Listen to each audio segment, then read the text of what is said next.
Hello everyone. Another list review. This one is from Jack Whitefoot. Jack is it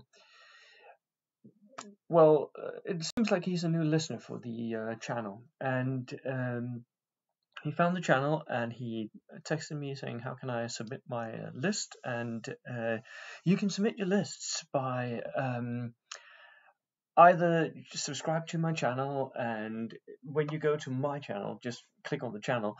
Then the first video you'll see is an introduction video where I also list down how you can contact me. But basically, you can write me an email. My email is bom the weird a and then rhs.dk. That's how I get the emails.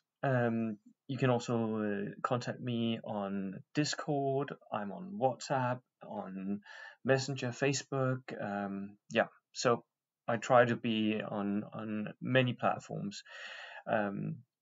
So Jack sent me his list, and I think we should go and see what it's all about. It's a competitive list. Jack writes that he's a competitive player, but he's also relaxed in his style, so he's not like hard edge whack win at all cost player. And the list restrictions is 1,000 points, 15 order dice. Which, Jack, the first thing I notice is you've got 16 order dice. So I think you're one order dice above points. But let's just go through the list, see what we can do, see maybe if we can like cut that order dice somewhere and use the points for something else. Jack also writes that he doesn't feel like using a tank since it's a single platoon, a single generic reinforced platoon. You're only getting one tank anyway. And he feels like that one tank is a bit hit and miss, and if he's not bringing a tank, then the enemy's anti-tank capabilities will be useless, which I agree with. Yes, that's true. But I think you are also bringing some transport, so let's just see. Inexperienced junior lieutenant with one extra man. Jack, you could buy 2 extra men. Yes, you lose the small team, but it does become a small unit, and you get that SMG for free. So, oh, did I mention Soviet reinforced? That's it. Then we have the guard squads. We have 2 of those, 1 Panzerfaust in each, and 8 men with rifles. Good skirmish units. Good. They sort of need to stay on your own table half, but you can skirmish up to the center of the board with them, and because they have the Panzerfaust, enemy armor is not going to come near them. So really nice regular units here. Then we have a veteran, 2 veteran units, double Panzerfaust, and 7 men submachine guns. Now these are very, very expensive for what they actually bring. 7 men, 122 points. You know what? That's even more expensive than Gurkha units. Worth it or not? It's a lot of submachine gun shots. Whatever these units get pointed at, they will kill it. So yeah, I can see that. You could save a few points and get 1 or 2 of them just riflemen, and then we're sort of collecting points here, not to buy an extra unit, but to maybe upgrade one of your units. Then the free rifle squad. You know what? Maybe this free squad does not count towards the max order dice count, so that might be why he's bringing 16 units. Maybe. In some tournaments it does count, and some it doesn't. Then we have a medium mortar, regular with a spotter. Nice, that is really good. A sniper team, regular, yes. A veteran flamethrower. That doesn't really need to be veteran. You're only buying a veteran because you want to make sure that it survives the enemy sniper. I don't think it needs to be. Most of the time it should be stuck in a transport anyway. Tank hunters? This is a huge debate for me, at least. I am not a fan of tank hunters, and that is because I think they take up a selection slot that is where you get something else that's even stronger and basically is overpowered, which is the dog teams. The Soviet dog teams is the best anti-tank weapon of the game. There's no question about it. They are extremely strong. The tank hunters, they can forward deploy. They got the submachine guns. You do have one Panzerfaust, but they are just two regular men. They will die. So for me, I don't really like the tank hunter teams. Even I know some people like to run them veteran. Maybe it's a question of playstyle. For me, I wouldn't go there. I would always, every single time, I would take the dog teams. Then we have a CIS-3, the CIS-3 divisional gun that can be fired as an AT gun +5 and a howitzer. This is a really good gun, and it's not that expensive. At 80 points, it's really, really strong.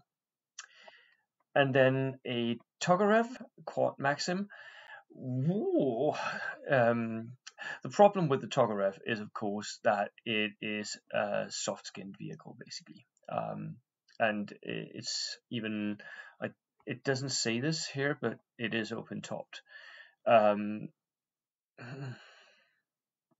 Worth it or not worth it? At 60 points, that's a lot of machine gun shots that you're getting for those 60 points. Right. A regular medium machine gun on an infantry team is 50 points, or is it 40 points? So, I mean, you're getting a lot of shots extra. Do you really need them, though? You have a lot of anti-infantry capabilities.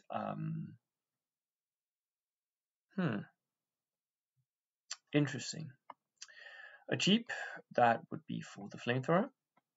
A double half-track trucks, that would be for your veterans. Now, one thing here is you have two veteran half-track trucks. One, they don't need to be veteran. Two, unless you're really wanting them to come on from the outflank, and I don't think they're worth it, not as half-tracks from the outflank. And you have pintle-mounted MMGs on them, which means that you want them to be on the board delivering pins most of the time. Otherwise, you're putting a lot of your army outside. They have 12-man capacity, so your units don't actually fit inside the trucks. That is my one major gripe here with these trucks. I would want something that actually fitted. Maybe if you cut these veteran squads down to 6-man units, because then both of them could fit inside one truck. Or you could have one unit that was larger, and then have the flamethrower with them, or maybe the tank hunters, or maybe the lieutenant. So you can stick extra units inside those trucks. The lieutenant actually might be a good idea because he would give his morale to both the truck and the unit inside it. And I can see the idea of pushing these two units up.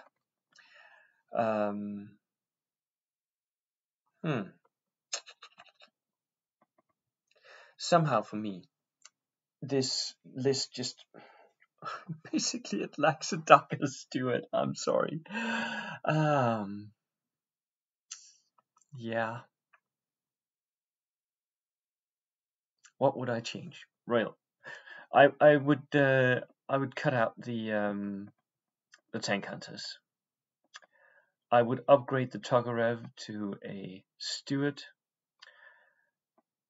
and buy one dog team instead of the tank hunters, and then I would need something else cut down. I would cut down on the size of these, and then cut one of the trucks as well. I think I would cut these down to 12 men total, and stick them in one truck. If you have to have that second truck, I would use it for the free rifle squad. Not that they really need transport, but it's 12 men, so they fit. Yeah, interesting take on a list that tries to go without a tank. Although a toggle rev is pretty much a tank choice anyway, right? It is a very good, very strong infantry deleter. So yeah, Jack, thank you so much for the list and welcome to the channel. Cheers.